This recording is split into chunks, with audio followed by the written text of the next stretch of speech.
அவர் சொன்ன ஐடியாவை நானும் அக்செப்ட் பண்ணிக்கிறேன். ஹரிஷ் என்னதான் சின்ன வயசாக இருந்தாலும் நம்ம தலைவி அவங்கள ரொம்ப மதிக்கிறாங்க.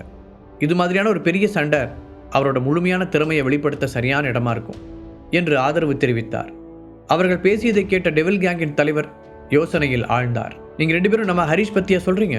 அவனுக்கு நம்ம ஆளுங்களை வழிநடத்துகிற அளவுக்கு எக்ஸ்பீரியன்ஸ் இருக்குன்னு நீங்கள் நினைக்கிறீங்களா என்று சந்தேகத்துடன் கேட்டார். ஹெர்பல் மெடிசன் விஷயத்தில் அவருக்கு அவன் மீது நம்பிக்கை இருந்தாலும் இவ்வளவு பெரிய சண்டையில் அவனால் என்ன செய்துவிட முடியும் என்று யோசித்தார். ஒரு காலத்தில் நீங்கள் கூட அவன் வயசுல தான் ஒரு பெரிய போர் வீரராக இருந்தீங்க தலைவரே. அது மட்டும் இல்லாமல் அவன் ஏற்கனவே நம்ம அமைப்பில் ஒரு பெரிய போஸ்டிங்கில் இருக்கான். இப்போ நீங்கள் அவனுக்கு ஒரு சான்ஸ் கொடுக்கலன்னா எப்படி அவனுக்கு அனுபவம் கிடைக்கும்? இன்னொரு வயதானவர் கேள்வி எழுப்பினார். கொஞ்ச நேரம் தீவிரமாக யோசித்த தலைவர், ஆனால் ஹரிஷ் இப்போ எங்கே இருக்கான்னு தெரியலையே, அவனை கண்டுபிடிக்க கொஞ்ச நாள் ஆகும், ஆனால் அது வரைக்கும் சார்ஜென்ட்டால் சமாளிக்க முடியுமான்னு தெரியல என்று கவலையுடன் கூறினார். அப்போது அந்த கூட்டத்திற்குள் இருந்து வேகமாக முன்னால் வந்த ஒருவன், ஹரிஷ் எங்கே இருக்காருன்னு எனக்கு தெரியும் என்று சொல்ல எல்லோருடைய கவனமும் அவன் பக்கம் திரும்பியது. நம்ம மெம்பர் ஒருத்தர் சென்னையில் இருக்காரு. அவர்கிட்ட எதேச்சியாக ஃபோனில் பேசும்போது தான் நேற்று ஹரிஷ் சாரை சென்னையில் பார்த்ததா சொன்னார். அவன் சொல்லி முடிப்பதற்குள், அப்படின்னா நானே கிளம்பி நேரில் போய் நீங்கள் சொன்னதா இங்கே கூட்டிகிட்டு வரேன் என்று ஒரு அதிகாரி முன் வந்தார். சரி, அப்படின்னா நீ அதுக்கான ஏற்பாடுகளை பாரு என்ற டெவில் கேங்கின் தலைவர் தன் முன்னால் இருந்த மேஜையின் மீது உற்சாகமாக ஓங்கி அறைந்தபடி, அதிகாரிகளோட ஹெட்டும் இவன் கூட போய் ஹரிஷை கன்வின்ஸ் பண்ணி கூட்டிகிட்டு வாங்க. சப்போஸ் ஹரிஷ் ஏதாவது இம்பார்ட்டன்ட் ஒர்க் இருக்குன்னு சொன்னால் அதை முடிச்சுட்டு 3 நாளைக்குள்ளே இங்கே இருக்கணும்னு நான் சொன்னேன்னு சொல்லிடுங்க என்று உத்தரவிட்டார்.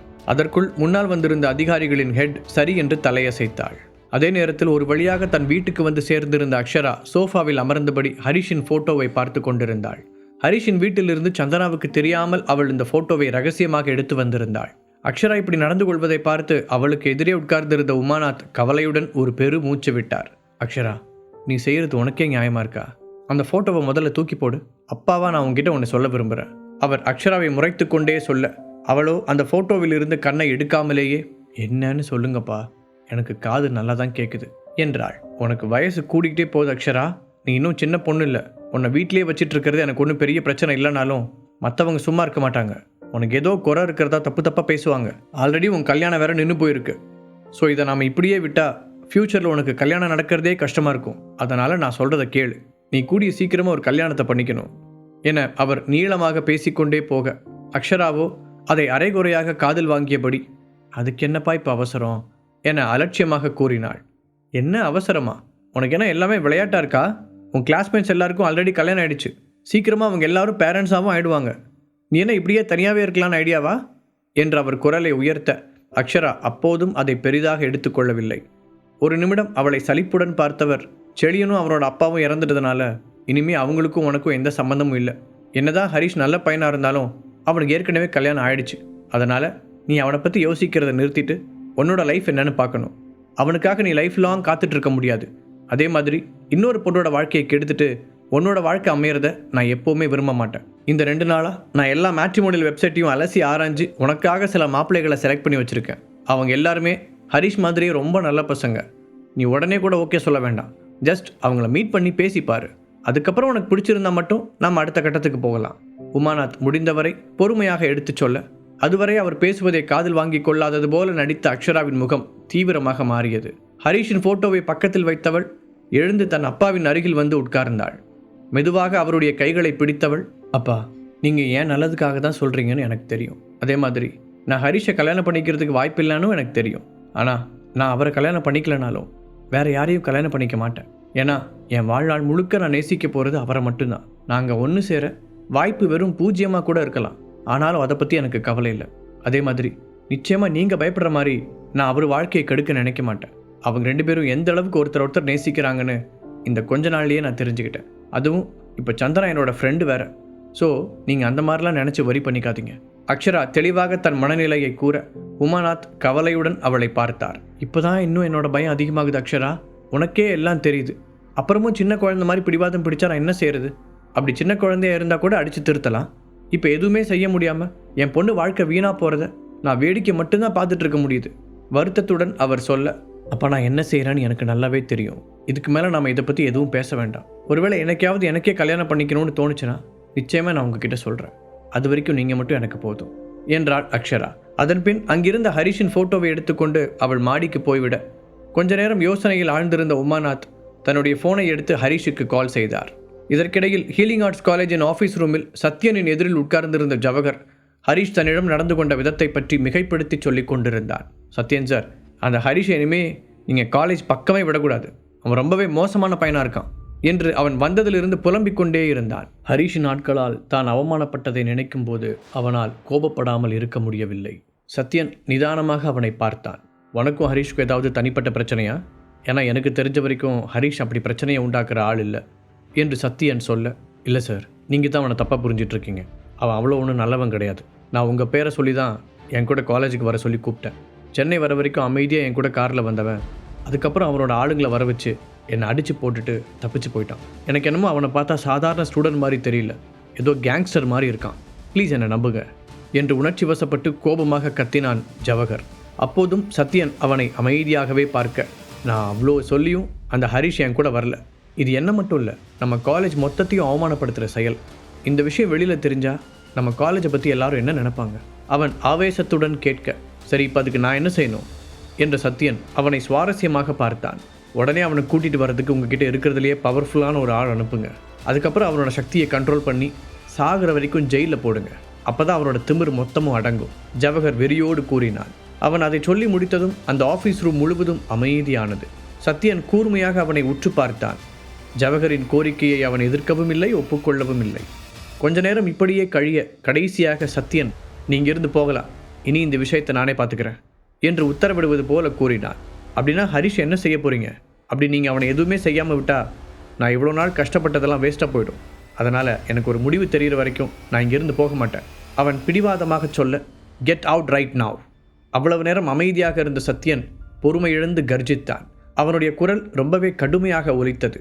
அதை கேட்டதும் ஜவஹரின் உடல் நடுங்க. அதற்கு மேல்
அப்போது ஜவஹர் சொன்ன விஷயங்களையும் சத்யன் அவரிடம் கூற, அதையெல்லாம் கேட்டவருக்கு எல்லாவற்றையும் தாண்டி இப்போது ஹரிஷின் மனதில் என்ன இருக்கிறது என்பதை புரிந்து கொள்ள முடியவில்லை.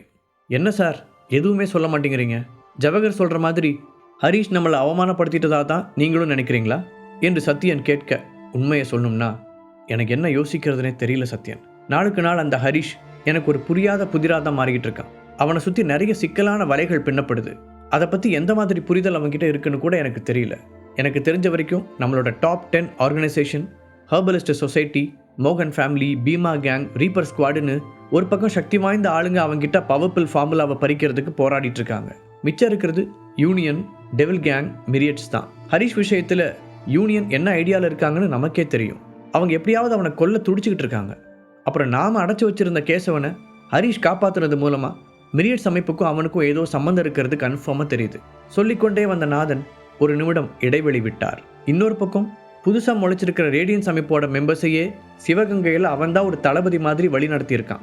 இந்த அடிப்படையை வச்சு பார்க்கும்போது இந்த ஹெர்பல் மெடிசன் வேர்ல்டில் ஹரிஷ் ஒரு மிகப்பெரிய சக்தியாக உருவெடுத்துட்டு இருக்கான். சத்யன், நீங்கள் கொஞ்சம் நல்லா கவனித்து பார்த்தீங்கன்னா இந்த கொஞ்ச நாளாக நம்மளை சுற்றி நடக்கிற எல்லா விஷயங்களுமே அவனை மையமாக வச்சு தான் நடக்குது. இதிலிருந்து உங்களுக்கு என்ன தெரியுது? தன் மனதில் இருந்தவற்றையெல்லாம் சொல்லி முடித்த நாதன் கடைசியாக சத்யனிடமே தன்னுடைய கேள்வியை திருப்பினார். இந்த கொஞ்ச வருஷத்தில் நம்ம கண்ணுக்கே தெரியாமல் ஹரிஷ் ஒரு பிரம்மாண்டமான சக்தியாக வளர்ந்து நிற்கிறான்னு தெரியுது. சத்யன் கூற கரெக்ட். இனிமே அவன் இல்லாமல் இங்கே ஒரு அணுவும் அசையாது. அது எனக்கு நல்லாவே புரியுது. இப்போ கேள்வி என்னன்னா, இதை பற்றிலாம் ஹரிஷ் என்ன நினைக்கிறான்? அவன் மனசில் என்ன மாதிரி திட்டங்கள் இருக்கு?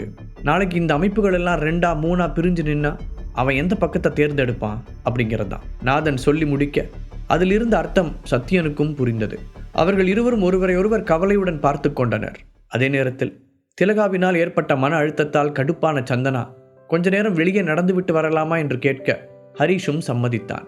இருவரும் அந்த அமைதியான இரவு நேரத்தில் கைகளை கோர்த்தபடி எதுவும் பேசாமல் நடந்தனர். பேபி, ரொம்ப தேங்க்ஸ். சடனாக ஹரிஷ் சொல்ல, எதுக்கு ஹரி தேங்க்ஸ் என்று புரியாமல் அவளை பார்த்தாள். இல்லை, நேற்றுலேருந்து நீ உன் அம்மா கிட்ட எனக்காக சப்போர்ட் பண்ணி பேசுகிறல்ல, அதுக்காக தான் என ஹரிஷ் சொன்னதை கேட்டு சந்தனா அவனை செல்லமாக முறைத்தாள். நீ என்னோட ஹஸ்பண்ட் ஹரி, உனக்கு நான் சப்போர்ட் பண்ணாமல் வேற யார் பண்ணுவா? என்னை பார்த்தா உனக்கு முட்டாள் மாதிரி தெரியுதா? யாராக இருந்தாலும் ஒரு தடவை தான் தப்பு பண்ணுவாங்க. போதும், ஒரு தடவை அவங்க பேச்சை கேட்டு நான் பட்டதெல்லாம் போதும். உயரத்தில் இருந்து நிலாவை பார்த்தபடி தெளிவான குரலில் அவள் சொல்ல, ஹரிஷோ அந்த நிலாவைப் போலவே பேரழகாக தெரியும் தன் மனைவியை பெருமையாக பார்த்தான். அதன் பிறகு இருவரும் ஒரு நிம்மதியான மனநிலையுடன் வீடு திரும்ப, சரி பேபி, நீ ரூமுக்கு போ, கொஞ்ச நேரம் ஸ்டடி ரூமுக்கு போய் படிச்சுட்டு வரேன் என்றான் ஹரிஷ். காலையில் இருந்து நடந்த விஷயங்களால் அவளுக்கு டயர்டாக இருக்க சரி என்று மட்டும் தலையசைத்துவிட்டு அவள் தூங்கச் சென்று விட்டாள். ஸ்டடி ரூமுக்குள் வந்த ஹரிஷ் தியானம் சம்பந்தப்பட்ட ஒரு புத்தகத்தை தேடி எடுத்துக்கொண்டு உட்கார்ந்தான். அப்போது திடீரென அவனுடைய ஃபோன் அடிக்க அதில் வந்த உமாநாத்தின் நம்பரை பார்த்து, இவரதுக்கு இந்த நேரத்தில் கால் பண்றாரு என்று நினைத்த ஹரிஷின் புருவங்கள் கேள்வியாக உயர்ந்தது. முழு கதையையும் கேட்டு மகிழ பாக்கெட் FM ஆப்பை டவுன்லோட் செய்யுங்கள். லிங்க் டிஸ்கிரிப்ஷனில் கொடுக்கப்பட்டுள்ளது.